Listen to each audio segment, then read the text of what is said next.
آپ علیہ السلام کی ذات والا صفات وہ ہے کہ جو اولو العزم پیغمبروں میں سے ایک پیغمبر ہیں۔ آپ کی ذات والا صفات وہ ہے کہ جو ہمارے حضور سرور کائنات صلی اللہ علیہ وسلم کے بعد سب پیغمبروں میں سے ارفع و اعلی ہیں۔ آپ کی ذات والا صفات وہ ہے کہ جس وقت میں آپ دنیا میں تشریف لائے، ابھی دنیا میں تشریف لانے کا وقت ہی قریب تھا کہ جو دور چل رہا تھا وہ دور نمرود کے خدائی دعوے کا دور تھا۔ وہ اپنے آپ کو خدا کہلاتا تھا، اپنے آپ کو سجدے کرواتا تھا، اور اس کی قوم اس کو سجدہ کرتی تھی۔ اس قوم کے کچھ لوگ ستاروں کو پوجتے تھے، کچھ قوم کے لوگ سورج کو پوجتے تھے، کچھ قوم کے لوگ چاند کی پوجا کرتے تھے۔ جب آپ کی ولادت کا وقت قریب آیا تو اس کے کاہنوں نے، نجومیوں نے اسے بتایا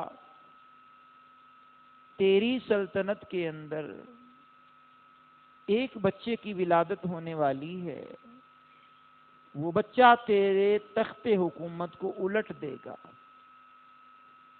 وہ تیری ہلاکت کا سبب بنے گا، تیرے زوال کا سبب بنے گا، اس کا عروج ہوگا، اسی کا دین غالب ہوگا۔ یہ سننے کے بعد نمرود نے اپنے خواب کی تعبیر کو شرمندہ نہ ہونے کے لیے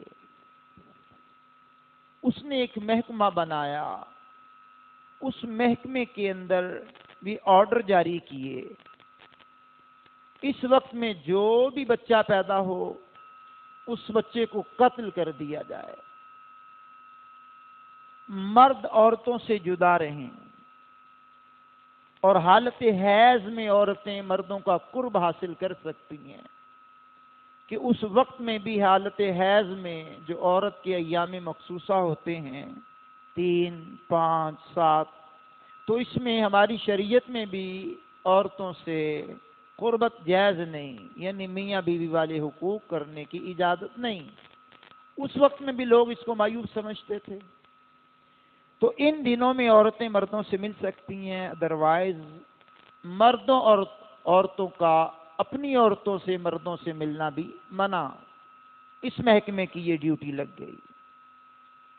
اب مختصر کاہنوں اور نجومیوں کے بتانے پر اس نے یہ محکمے کو بڑی تقویت بخشی، اور اس محکمے کے ذریعے ہزارہا بچوں کے قتل کروائے، ہزارہا بچوں کے قتل کروائے۔ کیوں؟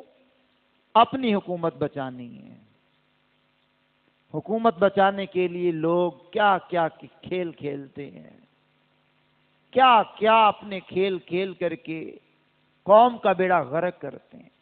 اپنے مفادات، اپنے معمولات، اپنی حرص، طمع، لالچ، اپنی سیٹ، عہدہ، منصب بچانے کے لیے کیا کیا پاپڑ لوگ بیلتے ہیں، بالآخر ہوتا وہی ہے جو منظور خدا ہوتا ہے۔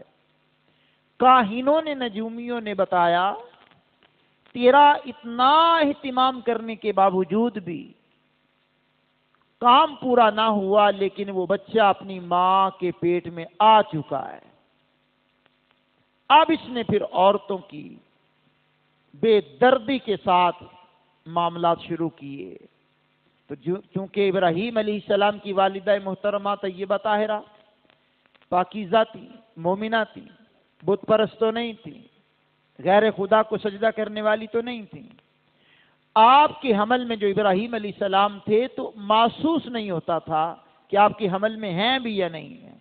بعض عورتوں کی عادت ہوتی ہے کہ وہ اپنے آپ کو اس انداز میں سیٹ کرتی ہیں کہ ان ایام میں بھی نہیں پتا چلتا کہ یہ کوئی پیٹ میں بچہ یا بچی لیے ہوئے ہے یا نہیں لیے ہوئے، لباس اس طرح کا پہنیں گی، دوپٹہ یا چادر اس طرح اوڑھیں گی کہ کسی کو معلوم بھی نہیں ہو سکے گا، اور بعض ایسی ہوتی ہیں کہ پہلے ماہ سے نمایاں ہو جاتی ہیں کہ ان کے پیٹ میں کچھ ہے، اللہ پردے کی توفیق سے مالا مال کر دے۔ بالآخر وقت گزرتا رہا، پھر نجومیوں نے کہا کہ جس بچے نے پیٹ میں قرار پکڑ لیا ہے، اب اس کے دنیا میں آنے کا وقت آ گیا ہے۔ پھر بتایا کہ وہ بچہ دنیا میں آ چکا ہے۔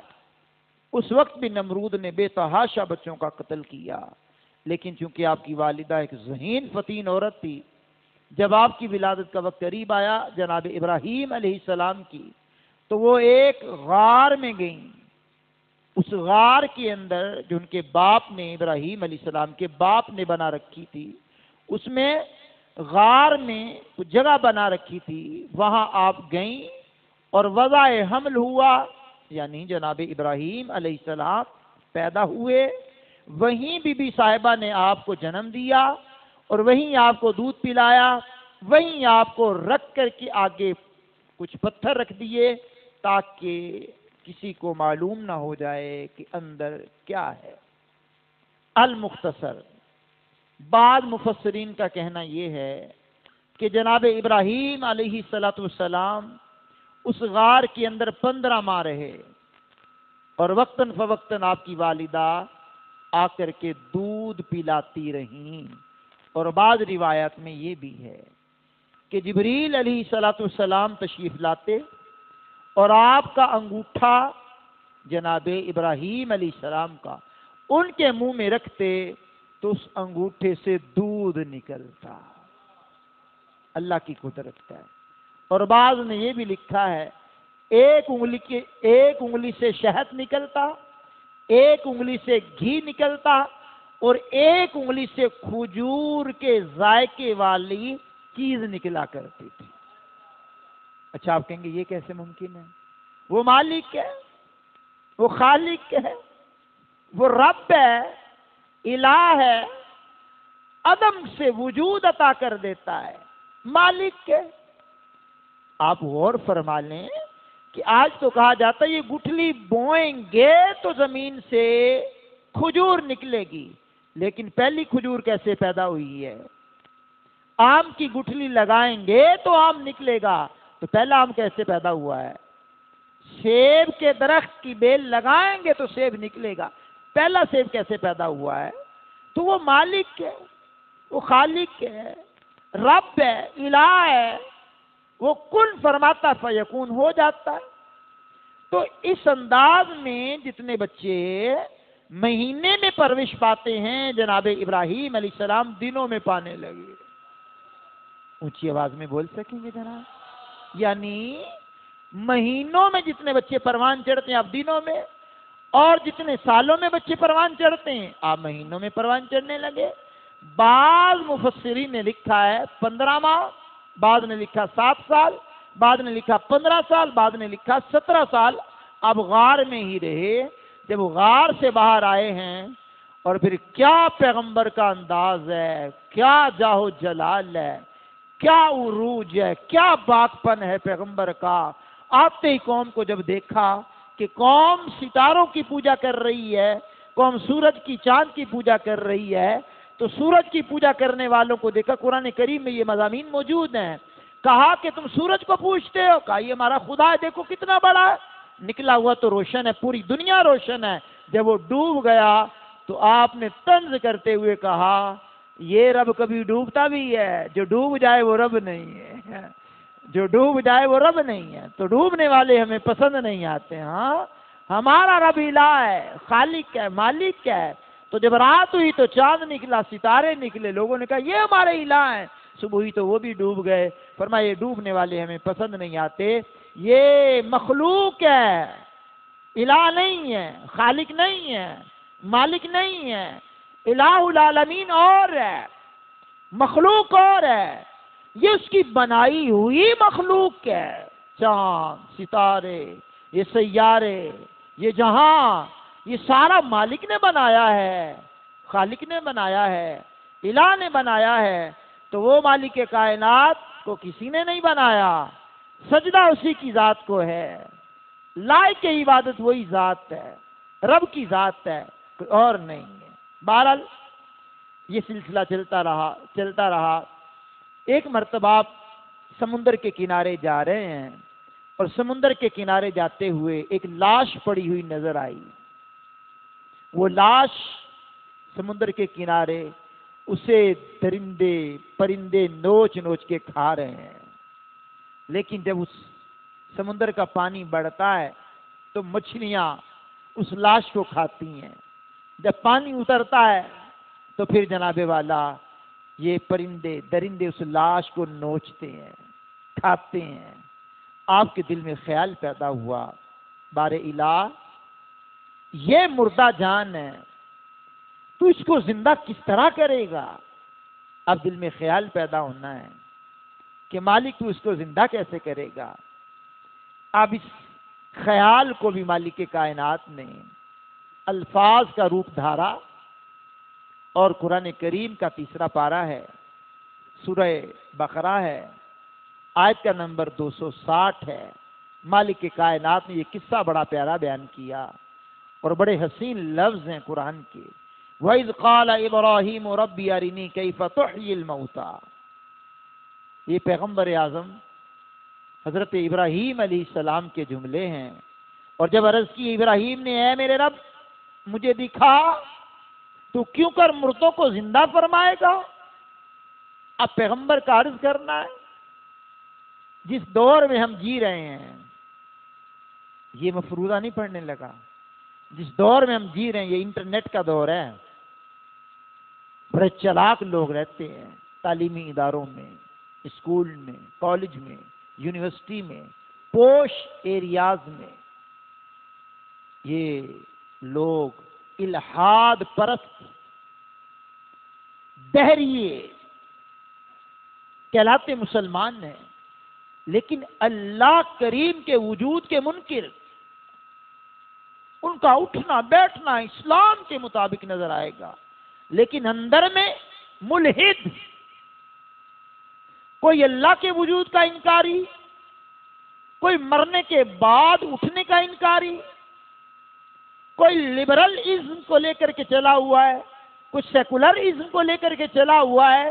نہ جانے امت کتنے فرقوں میں بٹ رہی ہے اور قرآن سے دور جا رہی ہے، اور قرآن کریم کو پسے پش ڈال کر کے اپنے معنی، اپنے مطالب، اپنی مرضی کا جو چاہتے ہیں قرآن کریم سے نکال لیتے ہیں۔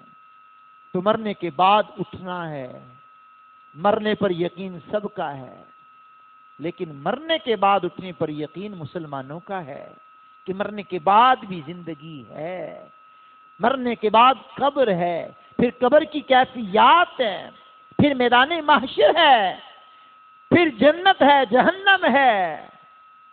فی یوم کان مقدارہ 50 الف سنہ، قیامت کا ایک دن 50,000 سال کا دن ہے، سورۃ المعارج نے کہا ہے۔ جی ہاں، قیامت کے دن اٹھنا ہے۔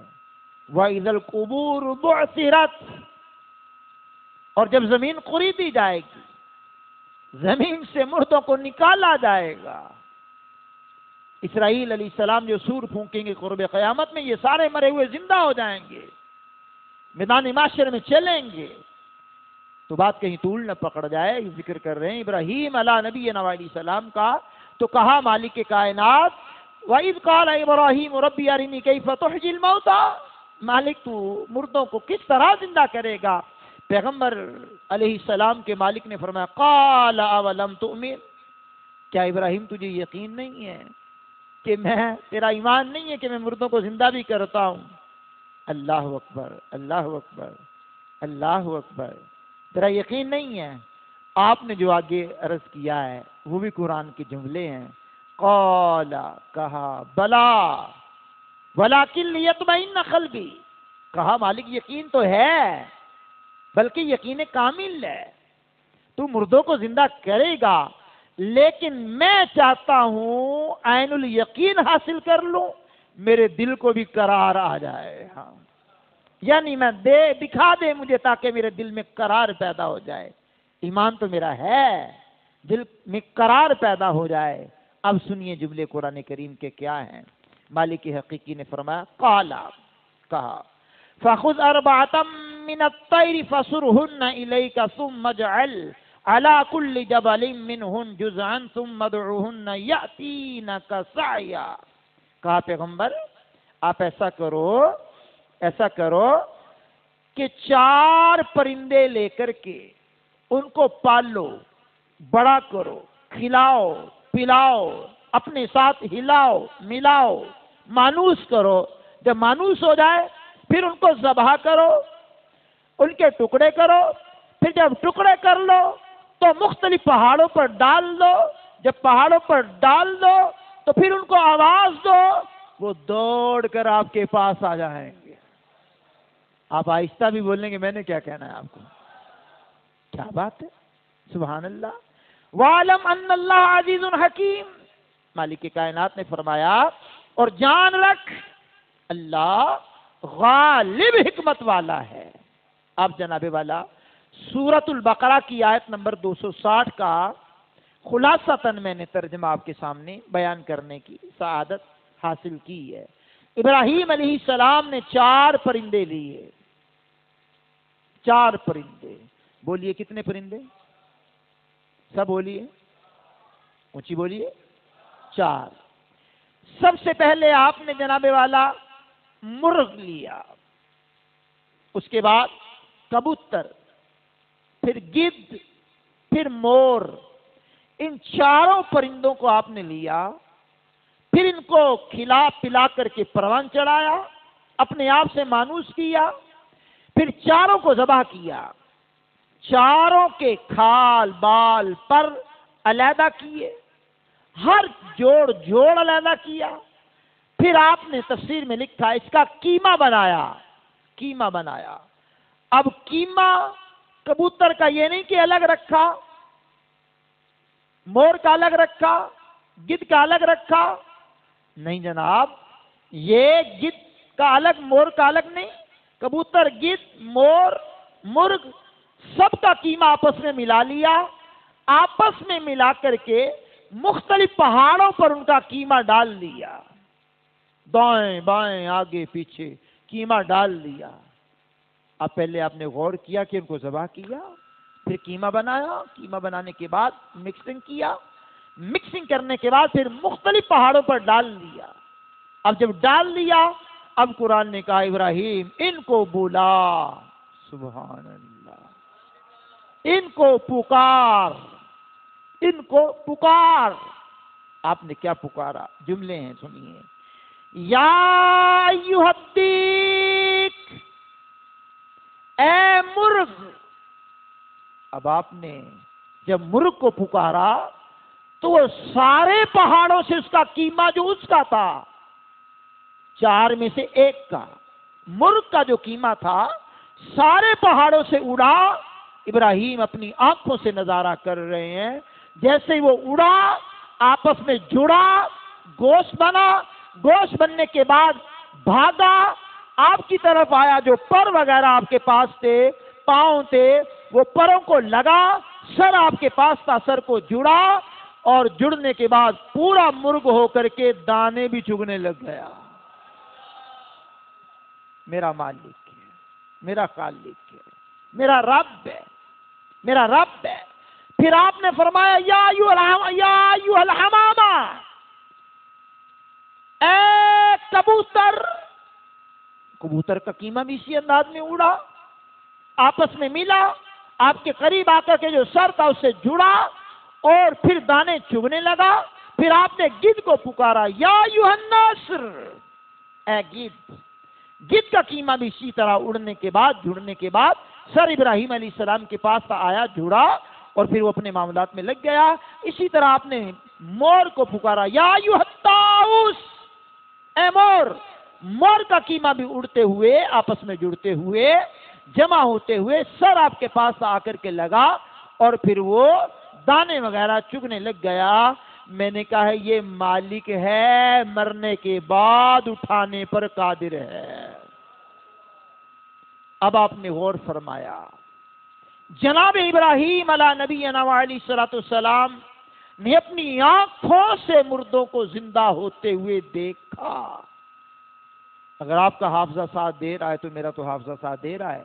سورہ بقرہ جن دنوں میں نے آپ کو سنائی ہے تو اس میں گائے کا واقعہ میں نے آپ کو سنایا کہ گائے کی بوٹی لگنے سے مردہ زندہ ہوا، اور سورہ بقرہ کی آیت نمبر اگر میرا حافظہ ساتھ دے رہا ہے تو 67 سے لے کر 73 تک یہ واقعہ موجود ہے۔ پھر عزیر علیہ السلام کا ذکر جن دنوں میں ہم نے کیا تو وہ 100 سال کے بعد مالک کائنات نے ان کو زندہ کیا۔ پھر اصحاب کہف کا ذکر جو ہم نے کیا، جو سورہ کہف 15ویں پارے سے شروع ہو کر 16ویں پارے میں ختم ہوتی ہے، تو اس میں وہ 309 سال تک سوتے رہے حالت موت میں۔ پھر مالک کائنات نے ان کو بھی زندہ کیا۔ پھر حضرت جابر رضی اللہ تعالیٰ عنہ کے بکری کے بچے کو، پھر ان کے بچوں کو آپ کے میرے پیغمبر نے زندہ فرمایا ہے۔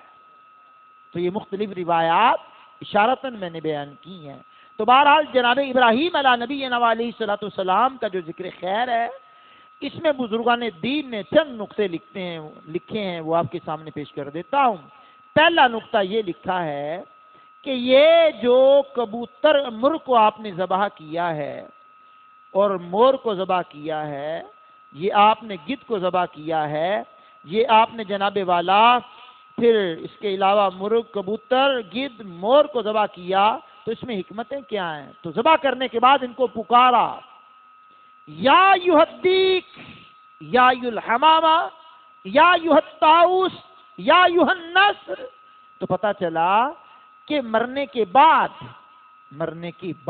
انتقال کے بعد قیمہ بنائے جانے کے بعد ایک پرندے کو یا کہہ کر پکارنا پیغمبر کی سنت ہے۔ آواز اونچی آنی چاہیے۔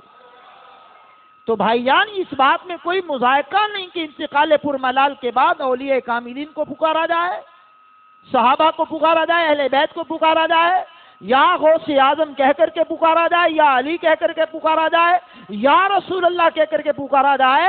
تو یہ پیغمبر اور اولیاء کی شان ہے کہ ان کو پکارا جاتا ہے۔ بلکہ آپ قبرستان، ہمارے دائیں بائیں یہ قبرستان ہے، آپ دیکھیں تو ہم کہتے ہیں السلام علیکم یا اہل القبور، اے قبرستان والو تم پر سلام ہو، اے قبر والو۔ تو ہم تو ان کو بھی اے کہہ کر پکارتے ہیں۔ سبحان اللہ۔ تو پتہ چلا حرف ندا سے پکارنا یہ مذائقے کی بات نہیں ہے، نہ یہ شرک ہے۔ اگر یہ شرک ہوتا تو اللہ اپنے پیغمبر کو شرک کا حکم ارشاد نہ فرماتا، ان شرک لظلم عظیم۔ تو شرک جو ہے وہ ظلم عظیم ہے، تو اللہ شرک کی دعوت دے نہیں سکتا۔ اللہ شرک کا رد تو فرماتا ہے، اس کی اشاعت نہیں کرتا۔